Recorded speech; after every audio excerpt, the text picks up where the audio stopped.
ഇന്നൊരു സിമ്പിൾ സാമ്പാർ റെസിപ്പിയാണ്. കുക്കറിൽ പെട്ടെന്ന് തന്നെ തയ്യാറാക്കാൻ പറ്റിയിട്ടുള്ള സാമ്പാർ എങ്ങനെയാണ് നമുക്ക് തയ്യാറാക്കണമെന്ന് നോക്കാം. സാമ്പാർ പരിപ്പ്, ചെറിയ ഉള്ളി, മഞ്ഞൾപ്പൊടി, ഉപ്പ്. കുക്കർ അടച്ച് വെച്ച് 2 വിസിൽ കേൾക്കുമ്പോൾ തുറന്ന് നോക്കാം.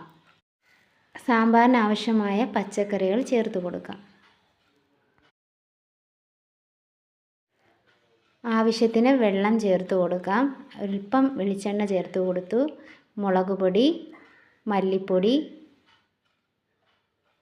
ഒന്ന് മിക്സ് ചെയ്ത് കൊടുക്കാം. ഉപ്പും കൂടെ ആവശ്യത്തിന് ഇട്ട് കുക്കർ അടച്ച് വെച്ച് 2 വിസിലേക്കുമ്പോൾ തുറന്ന് നോക്കാം.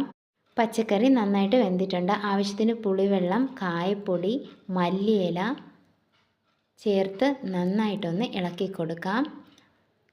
ആവശ്യത്തിന് ഉപ്പും ചേർത്ത് കൊടുക്കാം. ഒരു പാൻ എടുത്തിട്ട് വെളിച്ചെണ്ണ, കടുക്, ചെറിയ ഉള്ളി, വറ്റൻമുളക്, കറിവേപ്പില ഇതും കൂടെ പൊട്ടിച്ചത് ഈ മിക്സും കൂടെ ഇതിലോട്ട് ചേർത്ത് നന്നായിട്ടൊന്ന് ഇളക്കി കൊടുക്കാം. ഈ സാമ്പാർ റെസിപ്പി നിങ്ങൾക്ക് ഇഷ്ടപ്പെട്ടിട്ടുണ്ടെങ്കിൽ നിങ്ങളൊന്ന് ട്രൈ ചെയ്ത് നോക്കുക. നിങ്ങളുടെ അഭിപ്രായം കമൻറ്റ് ചെയ്യുക. അപ്പോൾ പുതിയതായി ഏതെങ്കിലും ഫ്രണ്ട്സ് കാണുന്നുണ്ടെങ്കിൽ ഒന്ന് സബ്സ്ക്രൈബ് ചെയ്ത് സപ്പോർട്ട് ചെയ്യണം.